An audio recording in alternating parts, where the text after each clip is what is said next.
முதலமைச்சர் மு.க.ஸ்டாலின் நெல்லை வண்ணாரப்பேட்டையில் உள்ள சுற்றுலா மாளிகையில் தங்கியிருப்பதால் வண்ணாரப்பேட்டை முதல் பாளையங்கோட்டை வரை பேருந்துகள் இயக்கப்படவில்லை என்று கூறப்படுகிறது.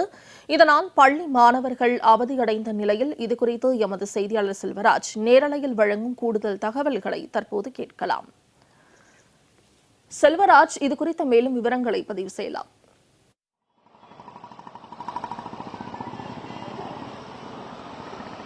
நிச்சயமா மோனிஷா, நெல்லை மாவட்டத்தில் 2 நாள் சுற்றுப்பயணமாக தமிழக முதலமைச்சர் மு.க.ஸ்டாலின் நேற்றும் இன்றும் இங்கு தற்போது பல்வேறு நிகழ்ச்சி கலந்து கொண்டுள்ளார்.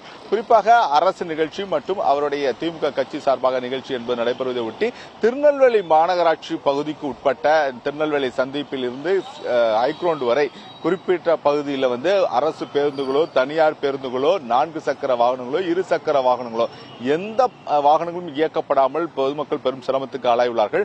நாம் நிற்கக்கூடிய பகுதி என்பது கொக்கரகுளத்தில் உள்ள எம்ஜிஆர் சிலைக்கு அருகில் நிற்கிறோம். எப்போதுமே இந்த பகுதி என்பது பரபரப்பாக இயங்கக்கூடிய பகுதி. ஏனென்றால் நெல்லை மாவட்டத்திலிருந்து தென்காசி உள்ளிட்ட பல்வேறு மாவட்டங்களில் இருந்து திருநெல்வேலி மாநகர பகுதிக்கு வர வேண்டும் என்றால் இந்த வழியாக தான் பயன்படுத்தப்பட வேண்டும். தற்போது இந்த சாலை என்பது எந்த அளவிற்கு வெறிச்சோடி காணப்படுகிறது என்பதை நீங்க நேரடியாகவே பார்க்கலாம். ஏனென்றால் இந்த சாலையில் தான் நேரடியாக பல்வேறு அரசு பள்ளிகள், அரசு உதவி பெறும் பள்ளிகள், கல்லூரிகள் ஆகிய அனைத்துமே இந்த சாலையில் தான் இருக்கிறது. குறிப்பாக முருகன்குறிச்சியில் 2 அரசு உதவி பெறும் கல்லூரிகள் மற்றும் பள்ளிகளும் உள்ளன.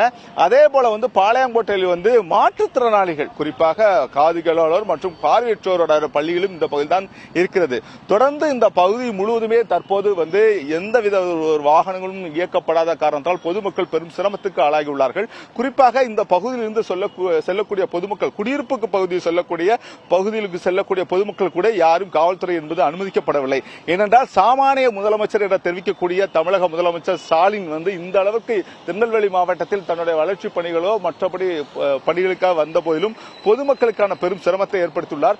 பல கிலோமீட்டர் தூரமாக பள்ளிக்கு மற்றும் கல்லூரிக்கு செல்லக்கூடிய மாணவர்களும் நடந்து சென்று கொண்டு வருகிறார்கள். நீங்க நேரடியாகவே பார்க்கலாம் அந்த காட்சிகளை. தற்போது பேருந்துகள் எதுவும் இயக்கப்படாத காரணத்தினால பலர் தங்களுடைய தாமிரபரணி மேம்பாலத்தில் அவர்கள் நடந்து வந்து கொண்டிருக்கிறார்கள். பலர் தங்களுடைய இந்த பகுதியில் தான் நேரடியாக தங்கள் பகுதிக்கு செல்வதாகவும் தங்கள் கேட்டு தங்களுக்கான அந்த பொதுமக்கள் தெரிவித்துக் கொண்டு வருகிறார்கள். அம்மா, எங்க போகணும்? நீங்க கிட்டத்தட்ட பல மணி நேரமா நிக்கீங்க.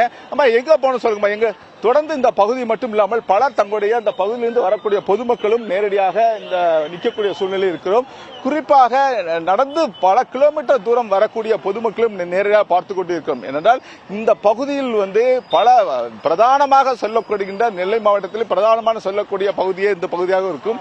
ஆனா அம்மா, எங்க இருந்து வரீங்கம்மா? எங்க இருந்து வரீங்க? எங்க போகணும்? நீங்க சொல்லுங்கம்மா, எங்க போகணும்? எவ்வளவு தூரம் நடந்து வரீங்கன்னு சொல்லுங்கம்மா. எங்க இருந்து வரீங்க? எவ்வளவு தூரம் நடந்து போறீங்கம்மா? சும்மா சொல்லுங்கம்மா. இல்ல, நடந்து வரதா பாக்கலாம். எவ்வளவு தூரம் நடந்து வரீங்க நீங்க? இல்ல, எங்க போகணும் நீங்க? ஃபர்ஸ்ட் நேரடியாக வரக்கூடிய பொதுமக்கள் அனைவருமே பெரும் சிரமத்துக்கு ஆளாகியுள்ளார்கள். பல்வேறு பேருந்துகளும் இயக்கப்படாத. ஐயா சொல்லுங்க, நீங்க எங்க போகணும்? எவ்வளவு தூரம்? நாங்க ரிலையன்ஸ் போகணும் சார். அதுக்குள்ள விட மாட்டேங்காங்க. வேலை பார்க்க 9 மணிக்கு உள்ள மணி 9 காலம் ஆயிடுச்சு. இப்படி பண்ண மக்களாச்சு என்ன மக்களாச்சு? மக்களுக்கு சேவை செய்ய அவர் இருக்காரு. அப்போ மக்களை பொது வழியில் விட வேண்டியது தானே. ஏன்னா டைம் என்ன ஆகுது? 9 மணிக்கு நாங்கள் உள்ள இருக்கணும். மணி 9:20 ஆயிடுச்சு. இது பக்கம் 2 மீட்டர் தான் இருக்கு. அதுக்கும் விட மாட்டேங்காங்க. வண்டியை உருட்டிட்டு போறான்னு சொல்லியாச்சுங்க. 2 வீலர் தான் உருட்டிட்டு போறேன்னு சொல்லியாச்சு. அதெல்லாம் முடியாது. நடந்து போறவங்க விடுறாங்க, அது ஒன்றும் பிரச்சனை இல்லை. ஆனா 2 வீலர் விட மாட்டேங்க. வண்டி காணாம போனா அவங்க பொறுப்பேற்றுக்கிட்டாங்களா? மக்களாச்சு வேற நல்லா இருக்கு. இதே போல ஒரு பொதுமக்கள் நம்மிடம் இருக்க அவர்கிட்ட பேசுவோம். ஐயா வணக்கம் ஐயா. கிட்டத்தட்ட பாத்தீங்கன்னா இந்த சாலைகள் முழுவதுமே இப்ப போக்குவரத்து அனைத்துமே நிறுத்தி வச்சுட்டு இருக்கு. ஸ்கூலுக்கு போற குழந்தை கூட போக முடியல. நீங்க எப்படி பாக்க? ஆம்புலன்ஸ் கூட போக முடியல. அவசரத்துக்கு 108 ஆம்புலன்ஸ் கூட விட மாட்டேங்காங்க. அந்த அளவுக்கு மக்கள் ரொம்ப கஷ்டப்பட்டு இருக்கிறாங்க.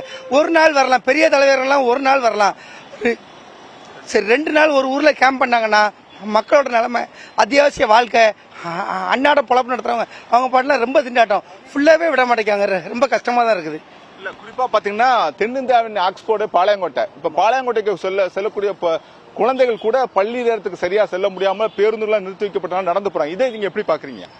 இல்ல, ரொம்ப வருத்தமா தான் இருக்கு. மனசு ரொம்ப வலிக்கு. ஸ்கூல் பிள்ளைங்க பூரா ரொம்ப அவசியப்பட்டு இருக்கிறாங்க. நீங்க அரசாங்க ஆஸ்பத்திரிக்கு போனாலும் இதுதான் பாதை. ஹைகிரவுண்ட் அரசு மருத்துவமனைக்கு போனாலும் இந்த ஒரே பாதை தான். இந்த பாதையை விட்ட வேற வழி கிடையாது. மக்கள் ரொம்ப கஷ்டப்பட்டு இருக்கிறாங்க. இது போன்ற பொதுமக்கள் தங்களுடைய சிரமத்தைக்கு ஆளாகியுள்ளார்கள். இது குறித்து நம்ம ஒரு பேச, ஐயா எங்க போறீங்க, எந்த அளவுக்கு நடந்து போறீங்க, சொல்லுங்க, எங்க போயிட்டு இருக்கீங்க? தொடர்ந்து பொதுமக்கள் தங்களுடைய இந்த பகுதியிலிருந்து நேரடியாக பாளையங்கோட்டைக்கு செல்ல வேண்டும் என்றால் இதுதான் பிரதான சாலையாக இருக்கிறது. இந்த சாலை முழுவதுமே நேரடியாக இருக்கக்கூடிய போலீஸ் கட்டுப்பாட்டில் வைக்கப்பட்டுள்ளன.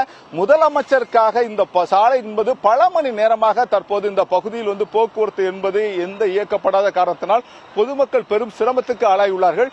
கிட்டத்தட்ட இந்த பெண்கள் பல மணி நேரமாக காத்திருக்கக்கூடிய சூழ்நிலையாக இருந்து கொண்டிருக்கிறது. ஏனென்றால் இது போன்ற ஒரு பள்ளிக்கு செல்ல வேண்டும் அல்லது கல்லூரிக்கு செல்ல வேண்டும் என்றாலும் பொதுமக்கள் பெரிய சிரமத்துக்கு ஆளாகியுள்ளார்கள். தொடர்ந்து இது போன்ற ஒரு மிகப்பெரிய பாதிப்பாக பொதுமக்கள் அடைந்து கொண்டிருக்கிறார்கள். இந்த பொதுமக்களுக்கான தொடர்ந்து தங்களுடைய பகுதிக்கான பணிகளுக்கு செல்ல முடியாத சூழ்நிலையாக இருப்பதாக ஊழியர் தெரிவித்தார். ஏன்னா கிட்டத்தட்ட ஒரு 100 மீட்டருக்குள் உள்ள தன்னுடைய நிறுவனத்தில் வேலைக்கு செல்லவில்லை என்றால் இன்றைக்கான சம்பளம் என்பது கிடையாது என ஊழியர்கள் தெரிவித்துக் கொண்டு வருகிறார்கள். அந்த அளவிற்கு கூட முதலமைச்சருக்காக இவ்வளவு தூரம் தடுப்பு வேலிகள் அமைக்கப்பட்டு பொதுமக்கள் யாரும் அனுமதிக்கப்படாத சிரமத்துக்கு ஆளாகியுள்ளதுதான் நெல்லை மாநகர பகுதி. அவர் ஏற்கனவே ஒரு பொதுமக்கள் தெரிவித்த போல 2 நாட்கள் இதே பகுதியில் அமர்ந்து கொண்டு இந்த பகுதி முழுவதுமே தங்களுடைய போக்குவரத்து நிறுத்தம் என்பது செய்யப்பட்டுள்ளார். தங்களுக்கான மிகப்பெரிய பாதிப்பு எனவும் தெரிவிச்சிருக்காங்க. மோனிஷா. செல்வராஜ் களத்தில் இருந்து தகவல்களை பதிவு செய்தமைக்கு நன்றி.